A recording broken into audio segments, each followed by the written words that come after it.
Entering the United States in 2025 is harder than ever, and it's not due to war or a pandemic. The actual reason? New policies that don't simply screen what you've done, but who you are, where you're from, or even something you shared online years ago. Whole categories of visas are being quietly restricted, flagged, or denied, often with no explanation. And sometimes the reasoning appears downright irrational. Unless you've been digging through obscure government memos, chances are you've heard nothing about these changes. That's why in this video, we're breaking down 6 real visa restrictions currently shaping U.S. travel in 2025. Rules that defy common sense yet are actively enforced right now. So if you're taking a vacation to the United States, or simply curious about how immigration regulations are changing in the shadows, this is a video you can't skip.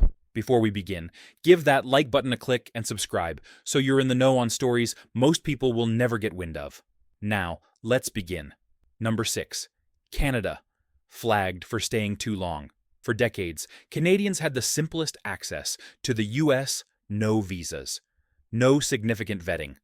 Longer stays? Normal as can be. But not after April 2025.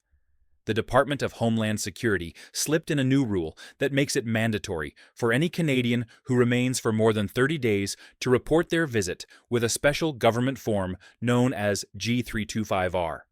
This type requires complete details: your schedule, phone numbers, and intended duration of stay. And in the event that something happens, you need to update the form or be marked for future entry prohibition. What is strange is that Canadians are still exempted from other usual immigration screenings, such as fingerprinting or extensive security checks. So why this new rule? No grand announcement, no media reports. It simply showed up in federal policy news and began being applied. There was no public suggestion that Canadians were overstaying in such numbers. No security threat statistics. But now, something as innocuous as visiting relatives for too long or wintering in Florida could get you placed on a U.S. watch list. For the first time in recent history, being away too long without documentation can make a Canadian a flagged traveler. Number 5. China. Rejected for being too wealthy. In 2025, one of the most unexpected grounds for visa rejection isn't crime, security risks, or fraud. It's wealth. Yes, being too wealthy can now bar you from the United States. Chinese rich citizens, entrepreneurs, investors, even longtime U.S. business allies are being more and more rejected under a broadened national security order. Why? Because they've invested in areas deemed strategically sensitive, including real estate, artificial intelligence, biotech, and other emerging technologies. In other words, if you're from China and have legally invested in a tech startup, or even bought a home in San Francisco, that alone could now get your visa denied.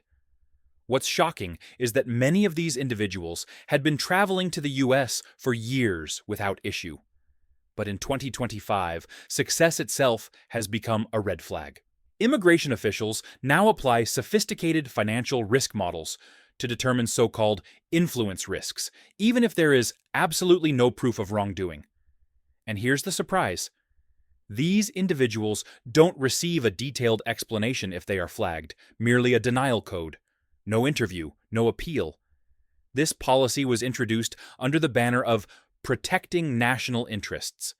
But critics argue it's punishing legitimate business people solely for being successful and for their nationality. So, in today's America, your wealth, once considered an advantage, might now be the very reason you're turned away.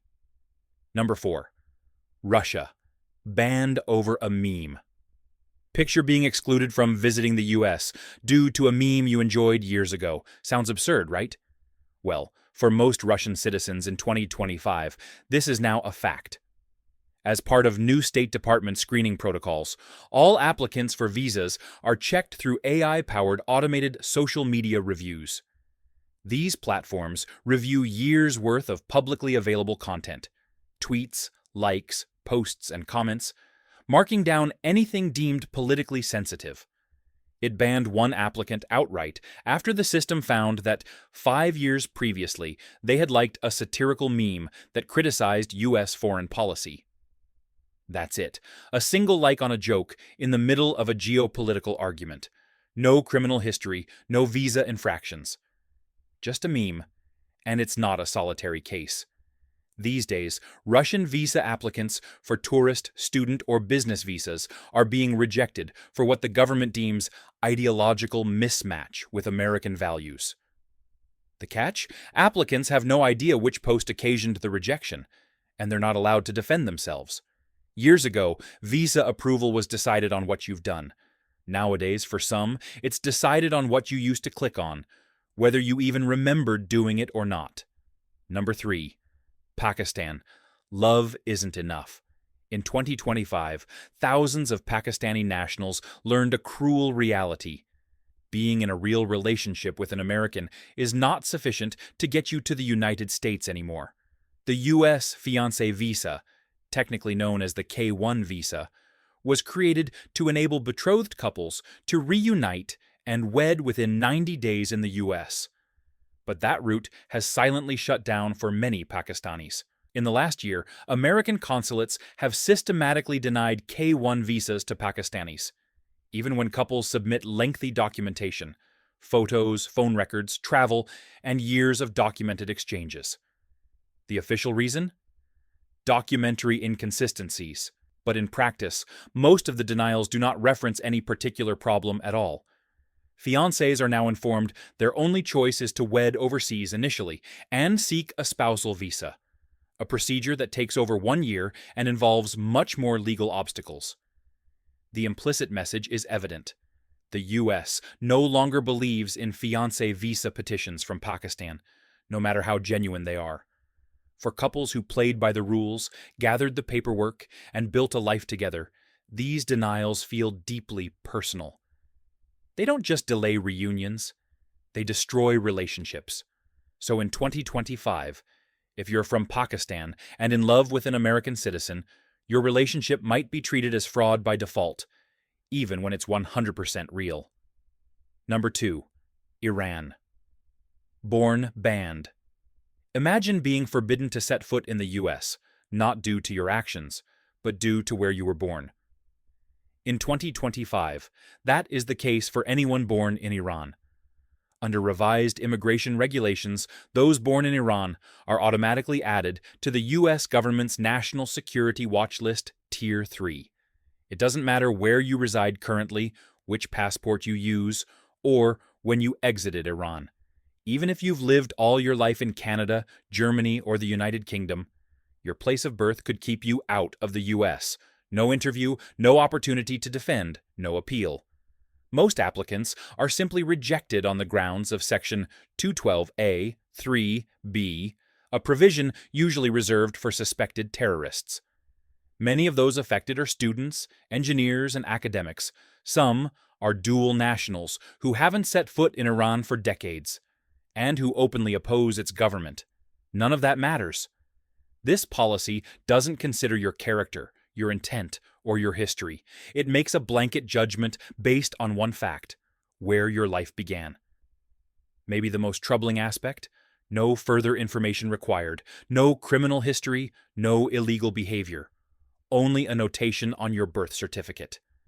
In 2025, a person who has lived without incident in Europe for 30 years can be refused entry to the U.S.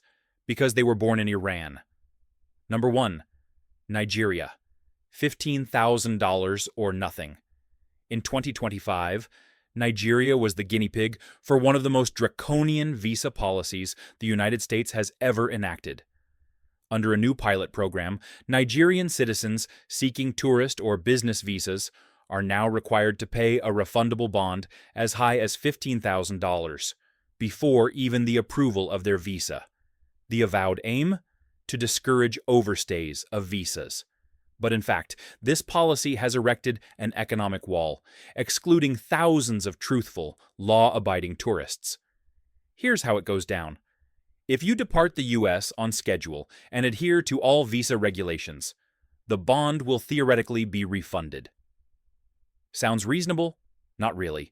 The refund procedure is ambiguous, unevenly applied, and may take as long as 18 months, with no promise that you'll ever get to see that money again. And if you stay more than a few days over, you forfeit everything. This regulation hits hardest the nations put on a Department of Homeland Security list due to overstay risk, with Nigeria leading the list. The consequence?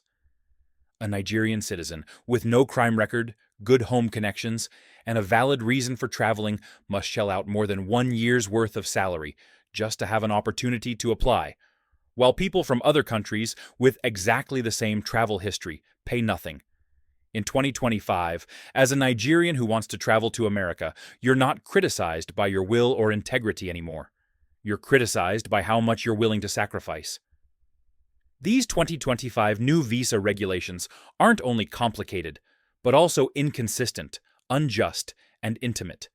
If this video opened your eyes, be sure to like, subscribe, and share it with someone who needs to see what's actually going on. Thanks for watching, and remain informed.